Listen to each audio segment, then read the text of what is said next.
All right, what's going on today, y'all? So I just happened to be in. It's a beautiful day in Las Vegas. Probably the 83, 84. I'm at the VA hospital here in Las Vegas, way up in the north part on the 215. If y'all familiar with that area, okay? There's a beltway that goes around Las Vegas, and again, it's on the north side. When they built this VA in 2012, it was the largest VA in the U.S., and I think Orlando and Houston surpassed it. And I think Phoenix had built on more of their VA, so it's like the fifth or sixth largest now. But it's still a very large VA. It services a lot of people.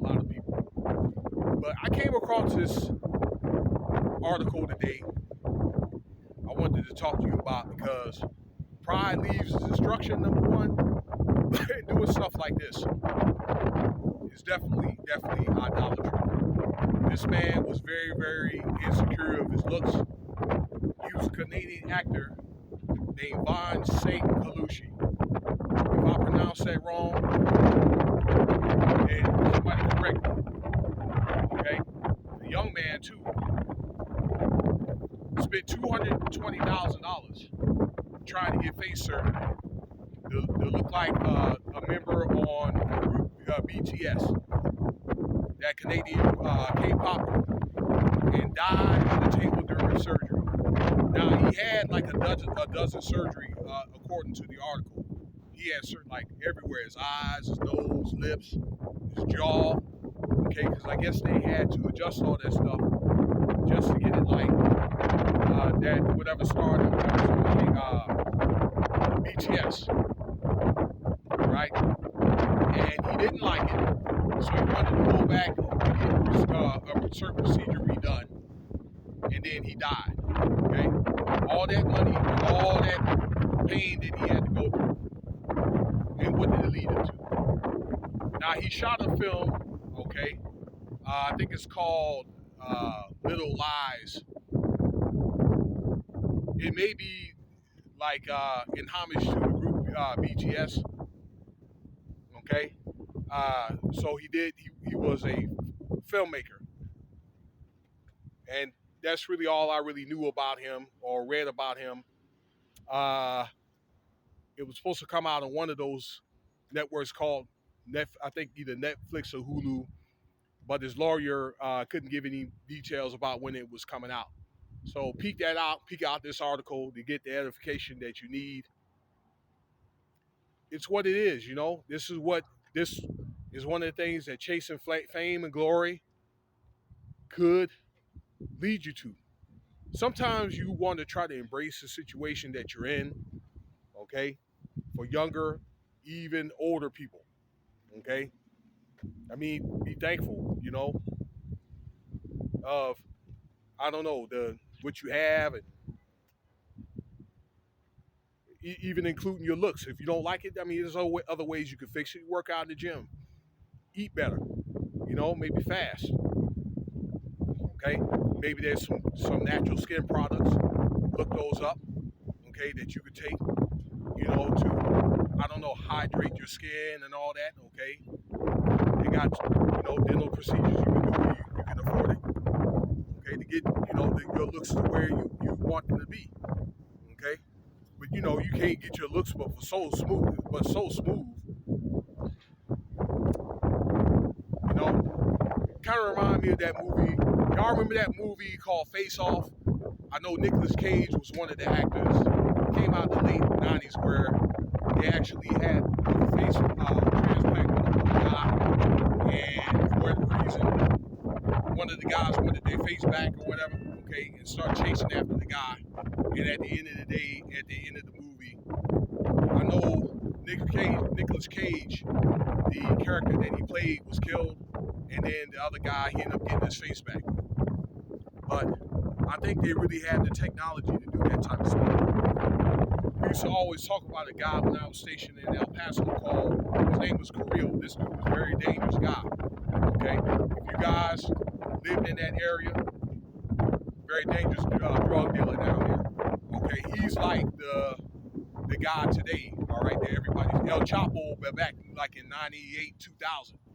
he tried to get a procedure like that, and then ended up dying on the table. Okay, to get a face transplant, and he wanted to try to get out of the country, for what I understand.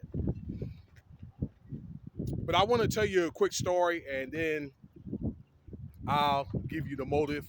I've gave you part of it, but I saw an article yesterday or 2 days ago about, y'all remember Gangstar and Guru. If you guys are really into hip hop, there was a guy explaining how he started out. This is Guru. His name is Keith Elam. Okay, and also DJ Premier, how they met and all that other stuff. But Keith Elam died in 2000. Guru died in 2010. They claimed of a massive heart attack, but it was something else. Okay, some type of cancer, and he died during the procedure. But I was always told it was a massive heart attack. But they talked about how he came up actually as a privileged young person. All his siblings were educators, and his mom was a librarian, and his dad was a judge. He's from Boston, Massachusetts, and his father was actually the first black judge in the state of Massachusetts. Okay, look that up for yourself. Keith Elam Sr., and he recently passed away about 2 years ago. Okay, and how they, uh, this is Guru, came up, and met certain people and they started in a rap group. His name was Big Shug, out there in Boston and all that. And they moved to New York and met with Primo. Man, I had all his stuff though. You know what I'm saying? Even back when they had Positivity, what was that? No More Mr. Get Nice Guy. They had like, I don't know, about 5, 6 CDs, and that Jazz Mataz series. Oh, I had all that stuff though. I used to rock that. I listened to it from time to time, probably when I work out. But long story short was this, where he fell into drugs. This is Guru, drinking and stuff like that. Ran into a guy. Okay, I'm not going to tell you what the guy is. He helped clean them up, but the guy had took his money and took his cell phone and was beating him up and stuff like that. And Guru fell ill probably about 2008 or 9. Ended up in the hospital. Okay, for again, it's like some type of cancer procedure, and they were doing surgeries on it, and then all of a sudden he died, and then his manager wouldn't put out the information of his whereabouts, and put out, it was like fake emails and letters of what Guru said, everything's cool and don't worry about, or what you've been hearing, and all that. And his family had to get into that. Okay, but the person now, you can read his book called Moment of Truth. It was based on one of the albums, and he said like this: those doctors, and I believe this has happened when we had something that went on here a few years ago, that they get together and they talk about, or who they want to live and who's going to pass away, and if they mean any good. Some of those deaths are sacrifices. Okay, I wouldn't be surprised if that death was a sacrifice of this Colluci guy. Okay, but real talk. Okay, some of these doctors, they evil like that. But according to the narrator, that's what it said in the book. I'm gonna try to read that book when I get a chance. But you know, I wouldn't be surprised at all. All right, if them guys got together and say, "Well, this is how we can sell this movie," So some of these entertainers are better off dead. So let me know what you think about the video there. I appreciate your time. I'm gonna go on and get a nice little brisk workout on though. Okay, since I'm accused that I don't work out, and I think my Novocaine went away since the NSA says I don't have no dental plan or whatever. All my dental work is taken care of, dear gentlemen, free, so you don't have to worry about it. Besides, I am a heterosexual man, so quit looking in my mouth.